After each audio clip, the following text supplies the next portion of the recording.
नमस्ते फ्रेंड्स। आज हम डिस्कस करेंगे avascular necrosis of the hip, जिसमें आपके हिप जॉइंट को हार्ट जैसा अटैक आता है और हिप जॉइंट का ब्लड सप्लाई कम होते होते वो ख़त्म होता है, नष्ट हो जाता है। और एवीएन का मतलब एवैस्कुलर नेक्रोसिस, हेड खराब होके संकुचित होके गिर जाता है और इस तरह गिर जाता है कि ताकि आपका हिप टेढ़ा हो जाए। तो दोस्तों, इसके ट्रीटमेंट ऑप्शंस आपको काफ़ी कंफ्यूजिंग करने वाले हैं। इसके कारण ये सारे हैं और इनमें से कोई एक कारण की वजह से अगर आपको मोर देन 10 डेज, 10 दिन से ऊपर अगर हिप में खिंचाव महसूस हो, रोज़मर्रा की ज़िंदगी में तकलीफ़ें होने लगे, दर्द होने लगे, तो आपको सतर्क होना ज़रूरी है। एक्सरे निकाल के किसी स्पेशलिस्ट को दिखाना ज़रूरी है। और अगर उन्होंने आपको बोला कि शायद ये एवियन हो सकता है, तो हमारे जैसे किसी सुपर स्पेशलिस्ट के पास आना आपको फ़ायदेमंद रहेगा। हम शायद आपको एक्सरे के बाद एमआरआई और सीटी स्कैन बोलेंगे ताकि हम इस तरह उनको ग्रेडिंग कर सकें, क्योंकि ये सीरियस वाली बात है। इसको नज़रअंदाज करके नुकसान होने वाला जो सिंड्रोम होता है, हम ऐसी तरह रखें इसको, तो क्या होगा, हिप नी स्पाइन सिंड्रोम, जिससे आपके अगर हिप, ये सिंड्रोम क्या कहता है, अगर आपके हिप खराब है या आपके नी जॉइंट खराब है, तो केवल हिप और नी के टेढ़ेपन की वजह से आपको उसी जगह नहीं, आपको स्पाइन का टेढ़ापन, स्पाइन की सर्जरी 70% लोगों में करनी पड़ सकती है और 40% लोगों में एक्सेस एनर्जी जाके हार्ट का प्रॉब्लम या हार्ट अटैक जैसी गंभीर बीमारियां हो सकती है। तो डेफिनेटली एवीएन की ट्रीटमेंट लेना हमको ज़रूरी है। तो हम आज कुछ पेशेंट्स भी देखेंगे कि एवीएन की ट्रीटमेंट के बाद वो किस तरह जिए जा रहे हैं, और नहीं किया तो इसके साइड इफ़ेक्ट्स मैंने आपको समझा दिए। तो फर्स्ट ट्रीटमेंट ऑप्शन आपको दिखाया जाता है कि अगर आप 30 से 40 की उम्र में हो, तो कुछ डॉक्टर्स कहते हैं कि एवीएन का सर्जिकल ट्रीटमेंट नहीं, मेडिकल ट्रीटमेंट देंगे। तो दोस्तों, एक समझ लीजिए, जिस जगह ब्लड सप्लाई नहीं है उस जगह दवाई कैसे पहुंचेगी।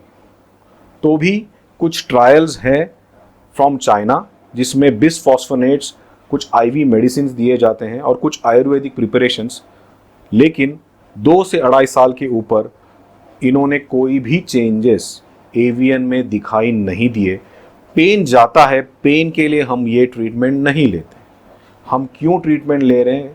ताकि अपना हिप जॉइंट सिकुड़ के छोटा होके गिरे नहीं, स्पाइन टेढ़ी न हो। एक हिप जॉइंट दूसरा हिप जॉइंट की वजह से पूरे बॉडी स्ट्रक्चर में टेढ़ापन आने की वजह से हार्ट फेलियर न हो। तो दोस्तों, पेन के पीछे मत जाइएगा।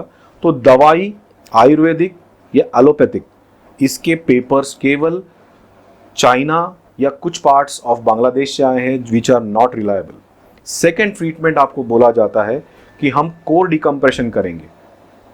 सो अगर आपका एज 30 to 60 में है, कोर डिकम्प्रेशन मतलब जिस जगह एवैस्कुलर नेक्रोसिस हुआ है वो पार्ट मर सा गया है, उसको ड्रिलिंग करते हैं।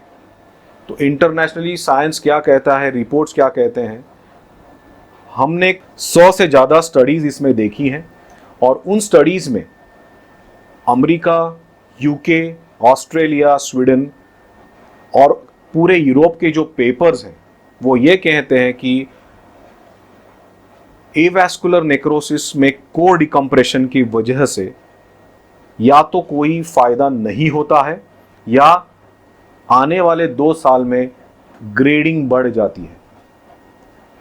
तो अभी जो लेटेस्ट ट्रीटमेंट है उसे लोग सेल थेरेपी कहते हैं। इसमें 2 प्रकार के थेरेपीज होते हैं। एक तो आपका बोन मैरो निकाल के कोर डिकम्प्रेशन में उसे डाल दिया जाता है। दूसरी जो लेटेस्ट थेरेपी है और वो हम भी सजेस्ट करते हैं, उसका नाम है सेल थेरेपी, रीग्रो। और रीग्रो थेरेपी में हम आपका बोन मैरो, उनमें से कुछ सेल्स ये निकालते हैं बोन मैरो ऐसी जगह से निकालते हैं जिसमें आपको कोई तकलीफ नहीं हो। ओपीडी प्रोसीजर है ये। 20 मिनट में बोन मैरो निकल जाता है, वो कंपनी को भेजा जाता है।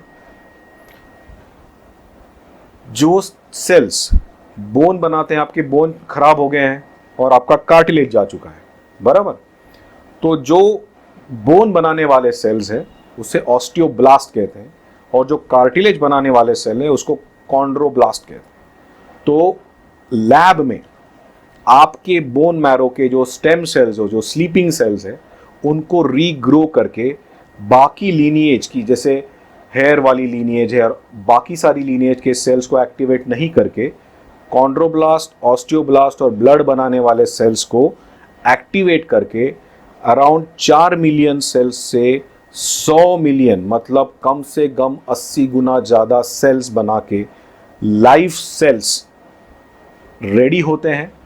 इसको 4 से 5 हफ्ते लगते हैं। जब आपके सेल्स रेडी हो जाए तो फिर आपको फिर हॉस्पिटल बुलाया जाता है और हम वो लाइव सेल्स कोर डिकम्प्रेशन करके उस जगह जेल फॉर्म में डाल देते हैं। इसका रिजल्ट्स दोस्तों 90 to 95% है और 100% इसका रिजल्ट है। अगर आप ग्रेड 2 ग्रेड 1 में हैं तो इसका रिवर्सल भी हो सकता है। अगर आप ग्रेड 3 और ग्रेड 4 में हैं तो इसको हॉल्ट किया जा सकता है। अगेन आप ये याद रखिए कि ये ट्रीटमेंट न पेन के लिए है न किसी और चीज़ के लिए। ये ट्रीटमेंट है, या एवियन का कोई भी ट्रीटमेंट फोकस होना चाहिए कि कोलैप्स, मतलब हड्डी गिर ना जाए और टेढ़ापन नहीं आए। दोस्तों, हर एवियन अलग है, हार्ट अटैक जैसा, तो अपना एवियन को सीरियसली ले लीजिए। आपकी ग्रेडिंग एक केवल एमआरआई ग्रेडिंग है, वो कितने ही फास्ट और कितनी ही स्लो ग्रेडिंग आगे पीछे जा सकती है। एवियन एक लेटेस्ट टॉपिक है जो कोविड के बाद स्टीरॉयड यूज के वजह से बहुत ज़्यादा बढ़ चुका है। बहुत सारे रेगुलर प्रैक्टिशनर्स को इसके बारे में पता नहीं है, क्योंकि ये सुपर स्पेशलिटी वाली बात है, इस पे रिसर्च काफ़ी हो रहे हैं और कुछ सिलेक्टेड चुनिंदा जगहों पे ये रीग्रोथेरेपी हो रही है। और अगर आपको कोलैप्स हो तो हमारा अगला वीडियो आप देखिएगा जिसमें हम रोबोटिक हिप रिप्लेसमेंट्स या dual mobility ceramic hip replacements की बात करेंगे। लेकिन अगर आपको एवियन है, कोई भी ग्रेड में है, आप उसको पहले सीरियसली ले लीजिए। आप उस स्पेशलिस्ट के पास जाइए जो आपको ये सारे ऑप्शंस सिस्टमैटिकली समझाएगा। पहला ऑप्शन है मेडिसिन, दूसरा ऑप्शन आपका कोर डिकम्प्रेशन जो वीडियो एक्सरे में देखे किया जाता है, तीसरा ऑप्शन है रीग्रोथेरेपी और चौथा ऑप्शन है रोबोटिक जॉइंट रिप्लेसमेंट। अपना फोकस दोस्तों इसी पे होना चाहिए कि अपने हिप्स को कोलैप्स नहीं होने देना है, नहीं तो हम किस सिंड्रोम में जाएंगे?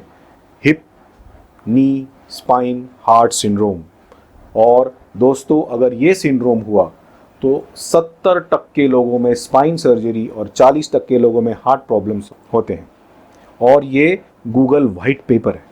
हम यहाँ एकेडमी में जो भी सिखाते हैं, जो भी बोलते हैं, हम कॉमन मैन के लिए बोलते हैं, लेकिन ये सारा साइंटिफिक पीयर रिव्यूड नॉलेज है।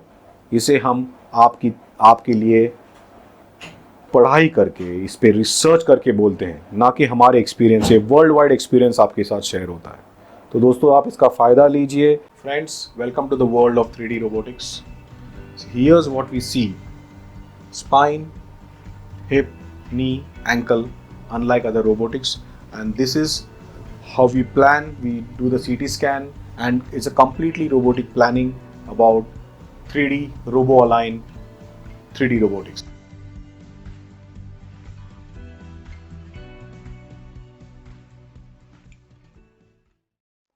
हेलो, मेरा नाम रफ़ीक शेख है। मेरी उम्र 28 साल है। एक 2 साल से मेरे पैर में तकलीफ़ हो रही थी। हिप में मेरे दोनों तरफ पेन था, काफ़ी पेन था।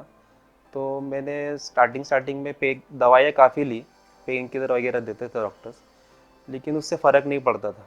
फिर जब मैंने एक्सरे निकाला था उसमें एवियन डिटेक्ट हुआ। जब एवियन डिटेक्ट हुआ तो मैंने स्टार्टिंग में डॉक्टर्स के पास में गया तो उन्होंने मुझे रिप्लेसमेंट का ओपिनियन दिया। तो मैंने रिग्रो कंपनी के बारे में जाना नेट पे। फिर उसमें मालूम पड़ा कि हमारे ही बॉडी के सेल से हमारी बॉडी को रिपेयर कर सकते हैं, बोन्स को। तो जब मैंने रिग्रो से कांटेक्ट किया तो उन्होंने मुझे डॉक्टर आशीष अरबट का रेफरेंस दिया। फिर मैं डॉक्टर आशीष के पास में गया तो उन्होंने रिपोर्ट्स चेक किए और कहा कि आपको रिप्लेसमेंट का ज़रूरत नहीं है, ये रिपेयर हो सकता है। दिसंबर 16 को मेरा ऑपरेशन हुआ और 2 दिन के हॉस्पिटलाइजेशन के बाद में मुझे डिस्चार्ज मिला। आज लगभग 7 वीक्स हो गए और आज मैं वॉकर से चल सकता हूँ। और अभी जो है मैं पैर फोल्ड करके बेड के ऊपर एटलीस्ट बैठ सकता हूँ। पेन कम हो गया, सूजन कम हो गई और काफ़ी आराम है। और थैंकफुल हुई इसका। और आशीष सर का तो काफ़ी है, क्योंकि आशीष सर का जो कॉन्फिडेंस था मुझे लेकर, वो एक्चुअली मुझे भी काफ़ी ताकत दी उसने इस बीमारी से निकलने की, बाहर निकलने की। Thanks to Ashish sir and thanks to regrow.